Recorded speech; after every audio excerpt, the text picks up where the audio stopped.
우리에게 주시는 하나님의 말씀은 고린도후서 4장 7절에서 12절의 말씀입니다. 우리가 이 보배를 질그릇에 가졌으니 이는 심히 큰 능력은 하나님께 있고 우리에게 있지 아니함을 알게 하려 함이라. 우리가 사방으로 오겨쌈을 당하여도 쌓이지 아니하며 답답한 일을 당하여도 낙심하지 아니하며 박해를 받아도 버림받지 아니하며 거꾸로 뜨림을 당하여도 망하지 아니하고 우리가 항상 예수의 죽음을 몸에 짊어짐은 예수의 생명이 또한 우리 몸에 나타나게 하려 함이라. 우리 살아있는 자가 항상 예수를 위하여 죽음에 넘겨짐은 예수의 생명이 또한 우리 죽을 육체에 나타나게 하려 함이라. 그런즉 사망은 우리 안에서 역사하고 생명은 너희 안에서 역사하느니라.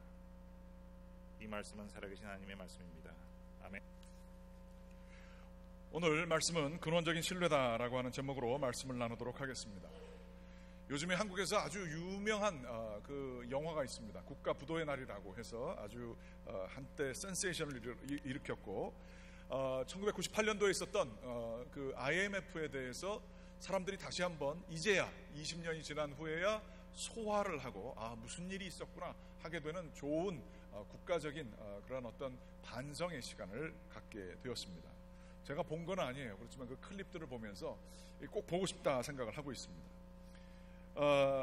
1998년 그 IMF의 한복판에 저자 이름이 전혀 그 이전에는 알려지지 않았던 사람이 있었습니다.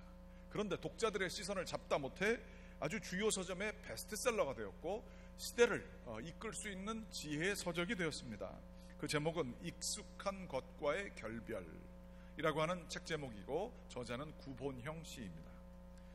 구본형 씨는 평범한 회사원이었습니다. 40대 남성으로서 살고 있었는데 회사가 구조조정을 겪게 되고 자신도 그 여파에 노출이 되게 되면서 내가 누군가, 앞으로 뭘 위해서 살아가야 될 것인가, 내가 알고 있었던 모든 것들이 다 변경되고 있는 이때에 지금까지 나는 뭐를 이루었고 앞으로 무엇을 이룰 수 있는가 라고 하는 질문에 답을 찾기 시작했고 그것으로서 책을 쓴 것이에요.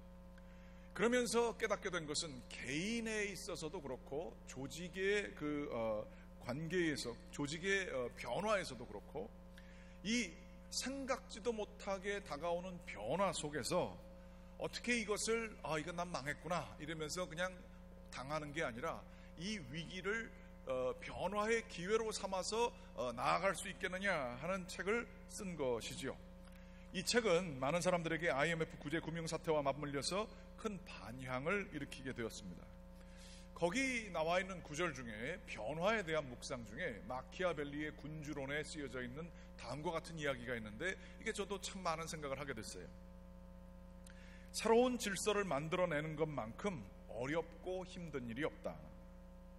참으로 성공하기 어렵다. 왜냐하면 현재의 제도와 시스템으로부터 혜택을 보고 있는 모든 사람들로부터 저항을 받을 수밖에 없기 때문이다.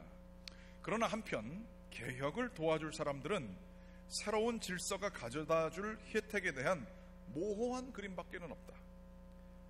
무수한 강력한 적들과 그러나 미온적인 동지들, 이것이 바로 혁신이 성공하기 어려운 근본적인 이유이다.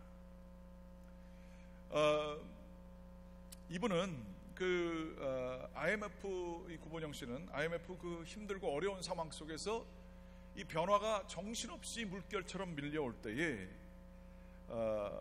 익숙한 것을 떠나는 변화의 상황에 익숙한 사람, 이게 좀 말이 말장난같이 좀 됩니다만 익숙한 것을 떠나는 것에 익숙한 사람만이 그 변화의 물결을 치고 올라갈 수 있다. 이렇게 얘기를 하는 거예요. 저는 이분의 글을 생각하고 다시 한번 이렇게 확인해 보면서 읽으면서 이런 생각을 했어요. 이거야말로 기독교인들이 전문 아니겠는가 이런 생각을 해보겠어요. 왜 그렇습니까? 믿음이라는 것 자체가 원래 변화와 위기에서 나온 언어이기 때문에 그렇습니다. 어떻게 그렇죠? 믿음의 조상 아브라함은 아주 편안하고 익숙하고 자기에게 밥그릇을 제공해주는 본토 아비 친척 집을 떠나라는 명령을 받습니다. 아버지와 자기의 생계, 익숙한 사람들, 소셜 네트워크, 여기를 떠나라는 명령, 하나님의 명령만 듣고 그 자리를 떠나게 되는 거예요. 전화 받으시면 됩니다. 믿음으로 하나님을 자기의 유산 혹은 기업으로 믿고 살아가는 용기, 이게 바로 믿음 가진 신앙인들에게 필요했던 삶이었던 거예요. 변화는 원래 귀찮고 어렵고 힘든 과정입니다. 변화는 우리에게 불안을 야기시키게 돼 있어요. 갑자기 잘 살고 있는데 변화라 그러면 그것처럼 힘들고 어렵고 귀찮은 일이 없어요. 아주 대표적인 예로 여러분이 지금 앉으신 자리에 똑같이 매주마다 똑같이 앉으십니다. 여러분 그 돈 내셨어요? 왜 맨날 그 자리에 앉으세요? 그 자리 예약해 놓으셨어요? 누가 거기 앉으래요? 누가? 앉게끔 해준대요? 그런데 우리는 거기 한번 앉으면, 교회 와서 그 자리에 한번 앉았으면 계속 그 자리에 앉아야 돼요. 왠진 모르는데 그래야 돼요. 저도 새벽기도 드릴 때는 꼭 저 끝에 자리에 앉습니다. 왜 거기 앉는지 모르겠어요. 근데 저도 앉습니다. 맨 처음에는 고민했어요. 그렇지만 나중엔 자동화 과정이 됐어요. 그런데 저보고 그 자리를 옮겨야 된다고 그러면 불편할 거예요. 왜 우리는 익숙한 것을 그렇게 집착할까요? 안정을 주기 때문에 그래요. 그런데 변화와 위기는 이 모든 것들을 다 흔들어서 어디를 갈지를 고민하게 하는 일들이에요. 그리고 나에게 또 다른 안정을 줄 거라는 확신이 전혀 없기 때문에 불안해지는 건 당연한 일이에요. 지금 우리는 이런 세상 속에 살고 있고, IMF를 거쳤던 이 구변영이라는 저자는 이 상황 속에서 어찌할 바를 모르는 많은 사람들에게 다음과 같은 서제스천을 합니다. 자신이 삶을 이 혼란하고 어느 것도 믿을 수 없는 땅 근원이 흔들리는 것 같은, 기반이 흔들리는 것 같은 이 상황에서 잠이 안 와서, 잠을 못 자서도 얘기하지만 자기가 꼭 했던 게 있는데 새벽 4시서부터 6시까지 자신에게 집중하는 시간을 가졌다는 거예요. 이 복잡한 세상 속에서, 어디로 어떻게 나가야 될지 모르는 세상 속에서 하루에 2시간을 내서 명상을 하고 책을 읽고 음악을 듣고 자기 자신 안에서 무언가 새로운 것을 추구하는 그러한 욕구 같은 것들에 귀 기울이기 시작한 거예요. 세상이 어떻게 되더라도 나는 이거는 꼭 하고 싶다. 이거는 정말로 중요한 일이다.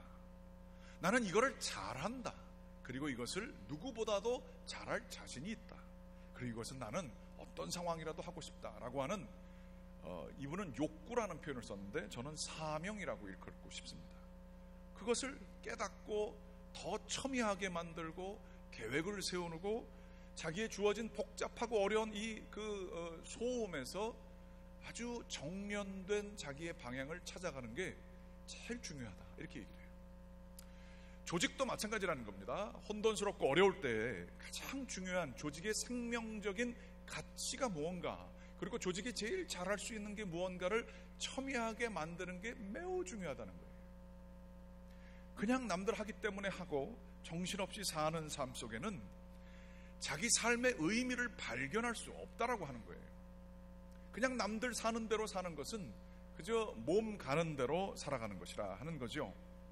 하지만 혼돈 속에 가장 중요한 것은 생각한 대로 살아가는 게 중요하다는 거예요. 방향을 성령을 잡고 나가는 게 중요하다는 거죠. 모든 것이 폭포처럼 다 물속에서 떨어지고 있을 때 깊은 자기의 세계를 확인하고 하나하나 한 걸음 한 걸음 그 계획 속에서 자기의 것을 추구하는 사람은 연어가 폭포 속을 치고 올라가는 것처럼 환경을 이겨낼 수 있다라고 이분이 얘기를 하는 것을 제가 듣게 되었습니다. 정말로 그렇습니다. 혼돈과 어려움 속에 제일 필요한 것은 바람에 나는 겨, 성경에서 얘기하는 것처럼 알맹이가 없어요. 그래서 남들이 다 한다 그러면 따라가서 하는 거예요. 이것처럼 시간 낭비하는 일이 없습니다. 제일 중요한 것은 자기가 더 깊이 들어가서 거기에서 정말 내가 누구이고 내가 무엇을 할 수 있으며 아무리 혼란한 상황이 된다 할지라도 이것이 지나가게 될 것이고 그 가운데 내가 앞으로 무엇을 할 것인가 계획하는 게 그 어느 때보다 더 중요하다는 거예요. 저는 이분이 명상의 시간 혹은 자기 집중의 시간이라고 표현을 했지만, 이 이야기는 이 자기 개발서죠. 그런데 여기에만 해당하지 않습니다. 저는 이것을 일컬어서 기독교인으로서 기도와 묵상의 시간이라고 이야기를 하고 싶습니다.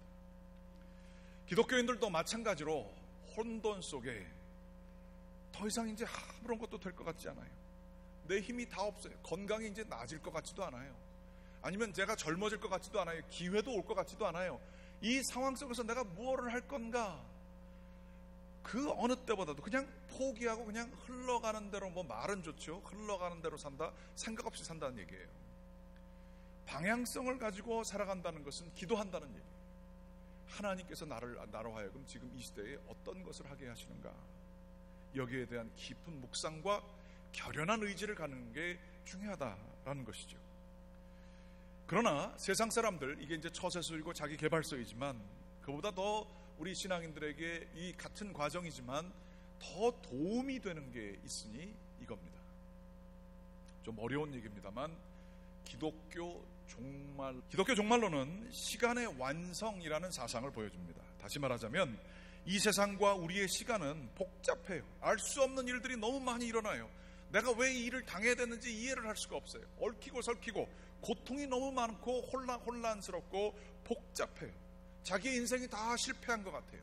그렇지만 기독교 종말론, 마지막을 믿는 사람들은 이 삶의 무상함과 변화무쌍함을 다 뒤로 한 채로 마지막 때에는 하나님께서 우리에게 모든 것이 그래야 할 수밖에 없음을 이해시키는, 모든 것이 다 풀려서 이해가 되는 날이 있을 것을 믿는 게 기독교 종말론이에요.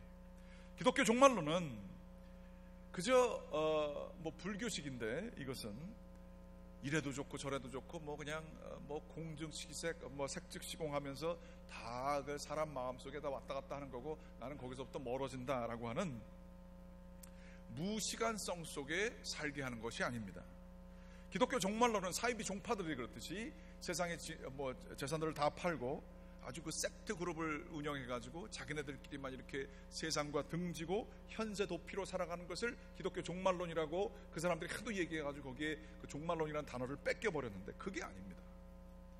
성서의 개념의 기독교 종말론은 다른 게 아니라, 마지막 때에는 하나님께서 새 하늘과 새 땅을 만드시고 우리로 하여금 그 새 하늘과 새 땅에 참여하게 하시고, 마지막 때에는 합력하여 선을 다 이루실 분이 하나님이심을 믿는 게 기독교 종말론이에요. 이게 왜 중요하느냐? 이 우리의 복잡하고 변화무쌍한, 가만히 있어도 코를 베는 것 같은 이러한 세상 속에 살아가면서 이 종말론을 가지고 사는 사람들은 하나님의 선하심과 인자하심이 반드시 이 세상을 통치할 것임을 믿기 때문에 우리의 불안, 앵자이어티 레벨이 낮아질 뿐만 아니라 모든 사람들이 그냥 호들갑을 떨면서 살게 될 때에 침착하게 한 발 한 발 나갈 수 있습니다. 구본영이라는 사람이 아주 좋은 글을 쓰고 자기 집중의 시간, 명상의 시간 필요하다고 해도 저는 거기엔 한계가 있다고 생각합니다. 기준이 없고 그 명상 속에 전통이 없기 때문에 그렇습니다. 우리의 참된 기준과 전통은 수천 년의 역사를 통해 테스트된 거예요. 믿음의 그 여정을 걸었던 수많은 사람들은 어디에 정착할지를 몰라요. 어디로 갈지를 몰라요. 인생 자체가 여정이에요. 그러나 이 종말론을 믿었던 사람들은 마지막에 종국에는 하나님께서 역사를 이루실 것을, 선하신 하나님의 계획이 있으심을 믿고 거기에서 안정감을 끌어당겨다가 살았던 사람들이에요. 이 역사가 신앙의 역사인 거예요. 세상 사람들이 이 세상이 주는 안정감을 누리고 있을 때 일부러 기독교인들은 헛되고 작은 희망들은 일부러 자기가 거리를 뛰는 거예요. 이게 진정한 안정이 아니다. 나의 본향은 바로 하나님 나라다. 그러며 세상과 거리를 두고 하나님 나라에서만 소망 찾기를 살아갔던 사람들이 기독교인들이에요. 그렇기 때문에 기독교인들에게는 세상이 감당할 수 없는 힘이 있었어요. 익숙한 것을 늘 익숙하게 따라가면서 종교적이 되게 되면 보수적이 되기가 쉬워요. 되게 보수적이 되기 쉬워요. 그런데 보수적인 신앙은 좋지만 익숙한 거에 천착하는 게 종교가 되기 쉬워요. 그러나 기독교의 핵심 본질은 세상의 그 어떤 것에도 거리를 두고 하나님의 시간, 하나님의 의지에만 자신을 맡기고 살아가는 게 기독교 신앙이라는 거예요. 지금 이 시대는 어느 누구하고도 신앙적인 얘기를 안 하는 사람이라도 뉴스를 보고 느끼는 사람이라면 불안을 느낄 수밖에 없는 세상 속에 살고 있습니다. 어떤 분이 쓴 글을 제가 이렇게 코트를 해왔습니다. 우리 앞에는 검은 성벽이 우뚝 솟아 있습니다. 언뜻 보면 그것은 도저히 뛰어넘을 수 없을 것 같아 보입니다. 어디를 봐도 희망을 깨뜨리는 것, 완전히 낙담시키는 것들 뿐입니다. 핵무기의 개발들, 미국과 중국의 세력 긴장들, 전 세계에 펼쳐져서 모두가 느끼고 있는 지구온난화, 세계적인 기아의 문제, 기준이 없음. 그리하여 이 모든 것들은 저희들을 희망이 없게 만듭니다. 하지만 본래 희망이라는 것은 언제나 무엇에도 불구하고 라는 상태에 품는 마음입니다. 무엇이기 때문에 희망을 품게 되는 것은 결코 아닙니다. 나는 우리의 현재 상황이 역사의 종착역이라고 믿지 않습니다. 이 문제에 관해 나는 단순하게 이렇게 확신하고 있습니다. 인간은 인간만으로 모든 것이 이루어진다고 생각할 필요가 전혀 없습니다. 세계는 인간 말고도 여러 가지 힘에 의해 움직입니다. 절대자에 대한 확신이라는 그러한 책에서 제가 나온 구절이었는데요. 우리도 느끼다시피 불안이 팽배해진 상태에서 저희들이 살아가고 있어요. 이 온도가 이렇게 올라가서 눈이 안 오는 겨울을 저희가 지나가고 있어요. 양대 가장 세계 열강이 가장 힘든 나라가 이제 부딪히고 있고 핵무기가 어떻게 터질지를 몰라요. 그리고 AI가 우리의 잡을 뺏어간다는 얘기가 실질적으로 느껴집니다. 전혀 예상치 못한 세상들이 다가오는 것을 우리들은 느끼고 있는데 불안이 증폭되기 때문에 많은 아직 은퇴하지 않은 젊은 사람들은 은퇴 자금 모으는 게 인생의 목적이 되어버렸습니다. 그래야 안정이 올 것 같기 때문에. 이런 상황 속에서 우리가 과연 그렇게 생각하는 것들이 맞는가에 대해 질문할 필요가 있어요. 무엇이기 때문에 희망하는 것은 희망이 아니랍니다. 무엇임에도 불구하고 희망을 하는 게 진정한 희망이래요.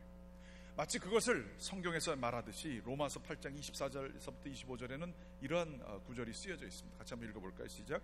우리가 소망으로부터 구원을 얻었음에 보이는 소망이 아니니 보는 것을 누가 바라리요. 만일 우리가 보지 못하는 것을 바라면 참음으로 기다릴지니라. 보이는 소망, 요거 이렇게 해가지고 되면 이렇게 되겠다. 그거는 소망이 아니래요. 성경에서 얘기하는 보이지 않는 소망, 그것은 무엇인가? 참음으로 기다리면서 인내하면서 얻는 것인데 이것은 다름 아닌 무엇에도 불구하고 갖는 소망인데 그것은 다름 아닌 전적인 하나님에 대한 신뢰. 그럼에도 불구하고 하나님께서 기독교 종말론을 통해 선하고 아름다운 새하늘과 새 땅을 이루실 것에 대한 기대를 의미하는 것이죠. 인간의 역사가 인간만이 다 주관하는 게 아니라는 것을 확신하게 될 때 이게 가능합니다. 인간의 힘만으로 지구온난화를 통해서 세상이 망할 것 같으냐? 아니에요. 그거 말고 다른 힘이 역사하는 힘이 있다는 거예요. 그게 뭔가? 다름 아닌 우리 신앙인으로 갖게 되는 이 하나님에 대한 신뢰. 시편 19편 1절서부터 6절에는 이 보이지 않는 하나님의 힘이 어떻게 세상에 펼쳐져 있는가를 잘 표현하고 있어요. 한번 읽어보겠습니다. 시작. 하늘이 하나님의 영광을 선포하고 궁창이 그의 손으로 하신 일을 나타내는도다. 날은 날에게 말하고 밤은 밤에게 지식을 전하니 언어도 없고 말씀도 없으며 들리는 소리도 없으며 그의 소리가 온 땅에 통하고 그의 말씀이 세상 끝까지 이르도다. 하나님의 해를 위하여 하늘의 장막을 베푸셨도다. 해는 그의 신방에서 그의 달리기를 기뻐하는 장사 같아서 하늘의 끝에서 나와서 하늘 저 끝까지 운행하며 그의 열기에서 피할 자가 없도다. 이 시를 쓴 사람은 다름 아닌 다윗이라고 믿겨집니다. 다윗은 말이죠, 이 시를 쓸 때가 모든 게 잘 돌아갈 때 쓴 게 아니에요. 다윗의 시는 다 힘들고 어려울 때 썼어요. 다윗은 그 사울 왕과 자기가 친했던 그 사람들에게 쫓겨가지고 도망자로 살았어요. 그 불안은 이루 말할 수가 없어요. 동굴에서, 아둘람 동굴에서 살았어요. 근데 사람들이 자기를 따라서 따라와요. 그래서 이제는 자기 혼자 사는 게 아니라 그 사람들 먹여 살릴 책임까지 있게 됐어요. 그때에 이 다윗은 사람들에게 노래를 불러서 하나님을 믿게 하는 그러한 시청각 교육을 했어요. 그 노래는 자기가 받은 신앙을 통해 기도를 통해서 얻게 된 지혜를 노래를 만들었고, 이게 이제 그 중에 하나예요. 하나님을 우리는 믿는다. 이 불안한 상황 속에서도 그 하나님이 누구냐라는 거예요. 하나님이 만드신 창조물인 해가 말이죠, 날마다 뜨는 거예요. 신방에서 나오는 신랑같이 자신있고 얼굴이 홍조가 띈 채로 이 해는 날마다 기쁨으로 뜬다는 거예요. 하늘에서 저 끝까지, 하늘 이곳에서 저 끝까지 운행하면서 이 태양만 해도 그의 열기를 피할 자가 아무도 없다는 거예요. 그런데 이 태양을 지으신 하나님이 바로 우리의 하나님이라는 거예요. 그러면서 하는 얘기가, 이 하나님이 3절 말씀에 언어도 없고 말씀도 없으며 들리는 소리도 없어요. 우리가 듣는 건 아무것도 없는 힘이에요. 이거 이러다 다 망하는 거 아니야? 내가 끝까지 은퇴할 수 있을까? 내가 노년에 제대로 살 수 있을까? 내가 힘이 없어서 이러다 살다가 그냥 죽게 되는 절망밖에 더 있나? 내 인생이 이제 끝나는 거 아닌가? 이러한 절망밖에 없어요. 그러나 이러한 언어도 없고 말씀도 없고 들리는 것도 없는 세상 속에서도 하나님의 역사와 하나님의 뜻은 온 땅에 통하더라. 그의 말씀이 세상 끝까지 이르더라 라고 하는 고백을 하는 거예요.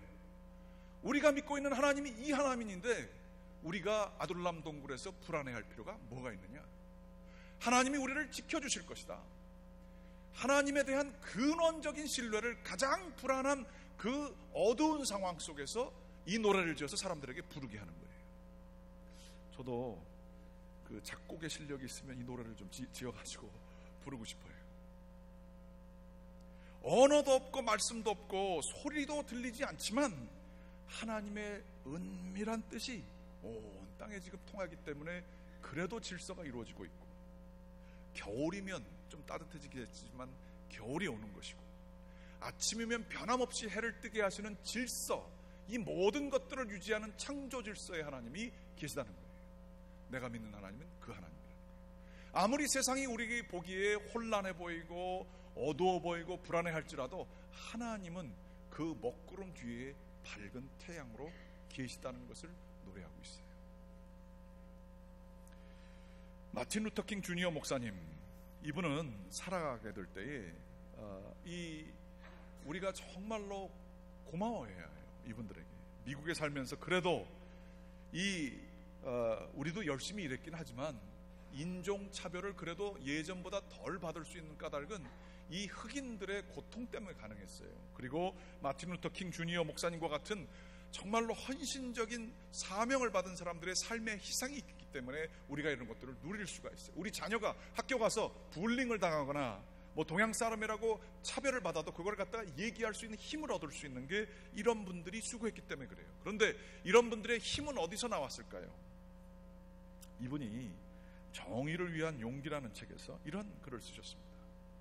우주의 윤리적인 포물선은 길지만 그의 방향은 정의 쪽으로 굽어 있습니다. 이게 무슨 얘기냐? 악이 너무 성행하는 것 같아요. 포를 쐈는데 그게 너무 끊임없이 악이 더 올라가는 것 같아요. 그리고 그게 너무 길게 가요. 그래서 언제 끝날지는 모르겠어요. 세상이 이러다가 망할 것 같아요. 너무 악한 일들이 성행하게 돼요. 이제 기준도 없어요. 창조 질서가 다 파괴되고 있어요. 그렇지만 그게 포물선이라는 거예요. 악이 아무리 성행해도 반드시 내려오게 돼 있다는 거예요. 내려와서 어디 쪽으로 가요? 정의 쪽으로 가게 돼 있다는 거예요. 이분이 이 얘기를 그냥 가만히 책상에 앉아서 쓴 게 아니에요. 자기 목숨이 끊임없이 위협을 받았어요. 가면 갈수록 자기를 반대하는 사람들이 점점 더 많아져요. 그 상황 속에서 목숨을 걸고 이거 똑같은 사람이다, 우리의 자녀들은 얼굴 색깔 때문에 무시당해서는 안 된다라고 하는 확신을 어디서 가졌냐는 거예요. 세상의 운동가들은 이런 걸 할 수가 없었어요. 그러나 그는 하나님의 정의, 하나님에 대한 근원적인 신뢰를 가질 수 있었기 때문에 그는 자기의 목숨을 걸고라도 이 일을 했던 거예요. 근원적인 신뢰. 역사가 퇴행하는 것처럼 보이고 악이 성행하는 것처럼 보여지며 기준이 없어지고 질서가 없어지게 될 때에 우리가 패배할지 몰라도 하나님은 패배하시지 않는다, 이 믿음이 있었기 때문에 그는 자기의 목숨을 초계와 같이 던지면서 위험을 무릅쓰고 이 일을 할 수가 있었어요. 이 근원적인 신뢰라는 것은 지금 그 어느 때보다도 더 중요합니다.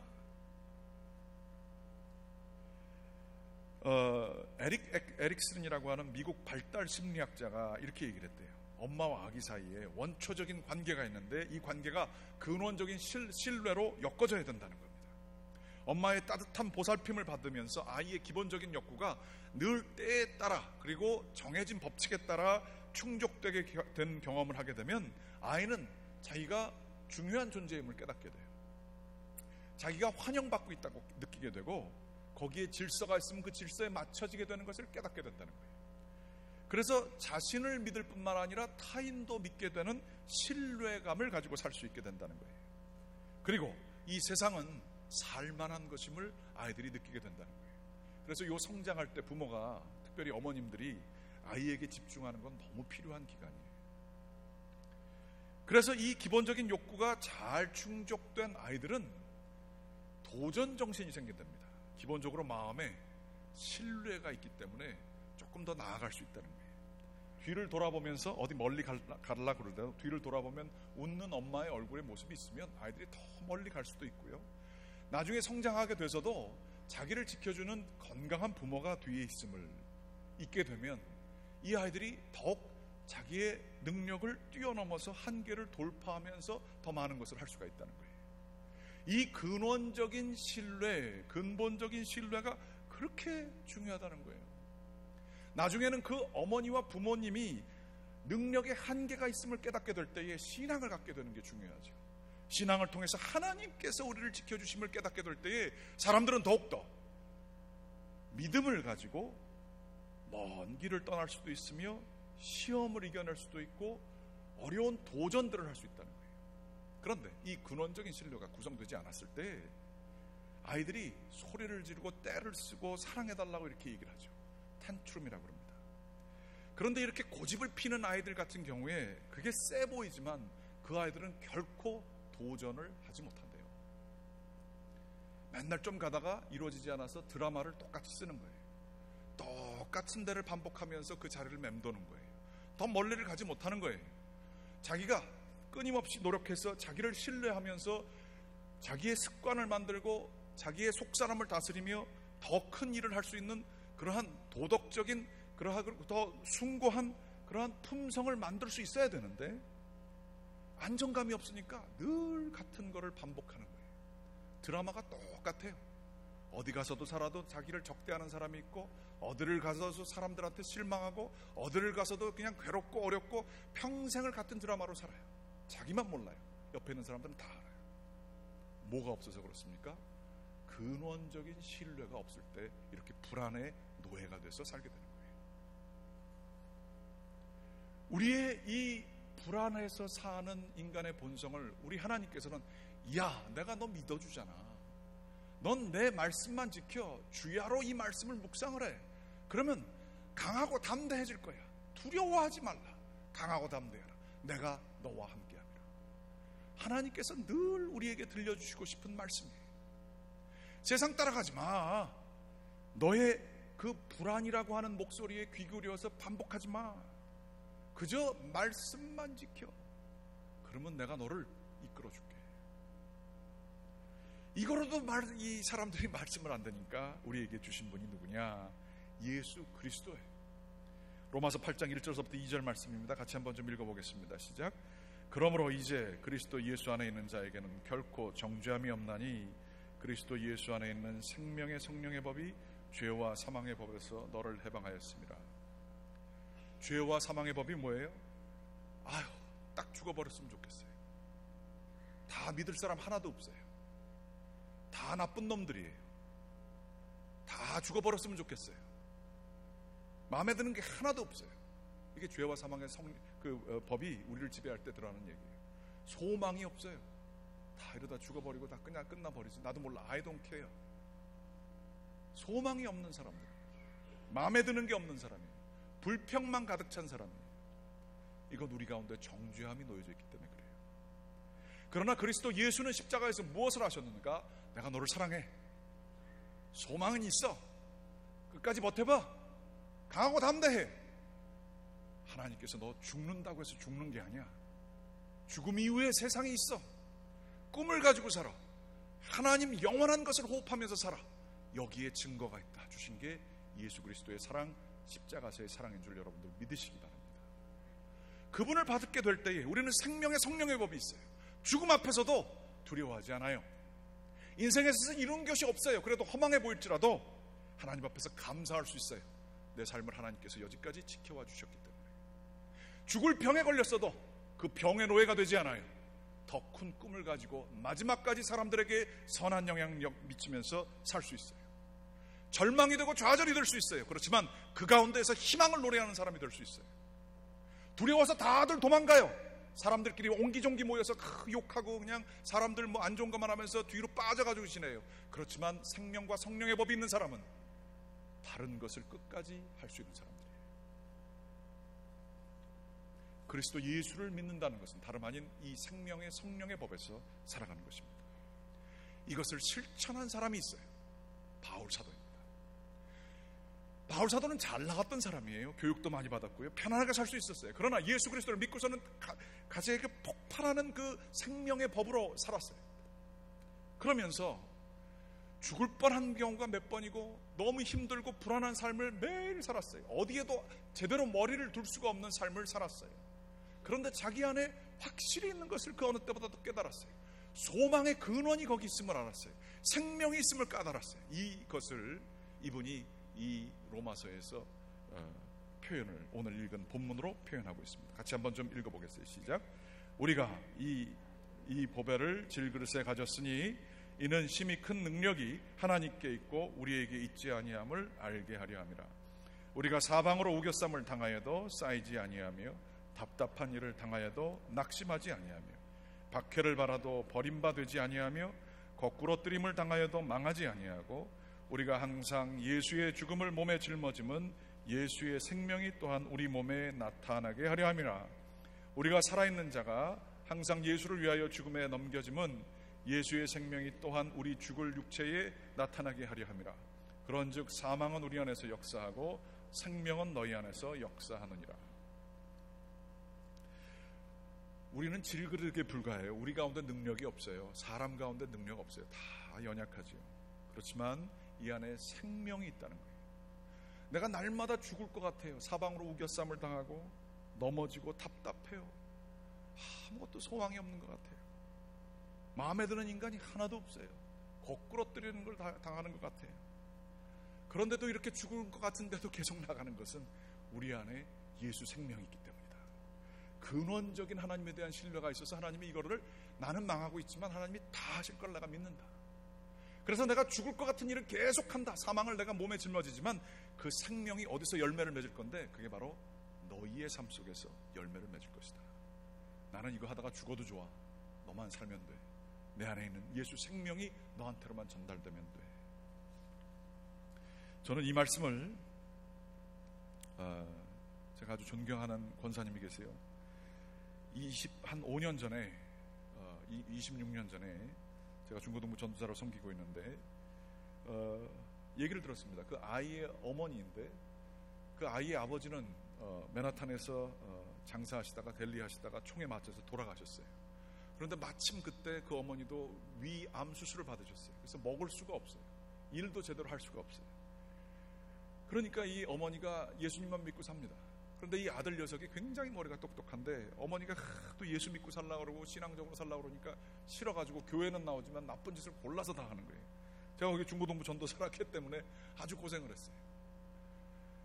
그러면서 애가 방황을 많이 하죠. 어머니가 정말로 밤새서 기도하고 새벽에 기도하는 그런 어머니셨어요.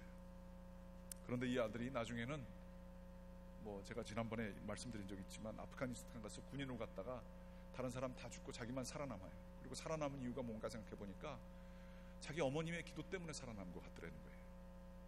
그래가지고 이 친구가 인간이 됐어요. 그래서 제가 결혼식을 시켜줬어요. 그러면서 이제 아주 교회도 열심히 다니고 아주 잘 살아요. 이 분을 제가 아주 고생하고 계실 때 어디 여선교회에서 불러서 단증을 시켰더니 이 말씀을 전해주세요. 나는 사방으로 우겨쌈을 당했습니다. 그래도 쌓이지 않습니다. 답답한 일을 당했었습니다. 그래도 낙심하지 않습니다. 박해를 받았습니다. 그래도 버림받지 않습니다. 거꾸로 뛴을 당하였습니다. 그러나 난 망하지 않습니다. 왜? 내 안에는 예수 생명이 있기 때문에, 근원적인 하나님에 대한 신뢰가 있기 때문에, 하나님께서 나 이러다가 죽어도 하나님께서 다 미래도 책임져 주실 것을 믿습니다. 하나님께서 결국에는 이 역사를 바로잡으실 것을 믿습니다. 하나님의 선하시고 인자하심은 영원하십니다. 그 고백이 제가 기억이 생생합니다. 여러분, 저희는 지금 굉장히 힘들고 어려운 시대를 살고 있어요. 아주 심각하게도 어려워질 겁니다. 2019년 결코 쉽지 않을 겁니다. 교단적으로 또 쉽지 않은 도전이 있을 겁니다. 오늘 오후에 이제 같이 나누겠습니다. 교회적으로도 쉽지 않을 것입니다. 그러나 이때에 우리가 누구인가를 기억하게 되기를 원합니다. 기도하십시오. 하루에 1시간, 2시간씩 말씀 묵상하십시오. 종교적인 의무 때문에 해야 되는데 안 하고 있는 그러한 상태가 아니라 살아야 되기 때문에, 내 방향을 정해야 되기 때문에, 절망 속에서 살기가 싫기 때문에 기도하십시오. 용기를 얻으십시오. 강하고 담대하라 그 음성을 들으십시오. 신앙 가운데서 살아가야 될 진정한 가치가 이제 빛을 발할 때가 왔습니다. 원하고 기도를 드립니다. 근원적인 신뢰를 가지고 있기에 도전들을 싸워 이길 수 있는 저와 여러분 되시기를 주님의 이름으로 간절히 기원합니다. 기도하시겠습니다. 하나님, 주님 앞에 나와왔습니다. 신앙의 사람 되게 하옵소서. 세상 것 쫓아가며 살아가지 않게 도와주시옵소서. 사람들 음성 듣지 않게 도와주시옵소서. 매스미디어와 사탄의 은밀한 음성들의 노예가 돼서 살지 않게 도와주시옵소서. 저희의 삶이 그것을 반영하게 도와주시옵소서. 머리로 믿는 것 따로, 생활 따로 하지 않게 하시고 주님 안에서 바른 길 늘 또박또박 걸어갈 수 있도록 도와주시옵소서. 예수 그리스도의 이름으로 기도드렸습니다. 아멘.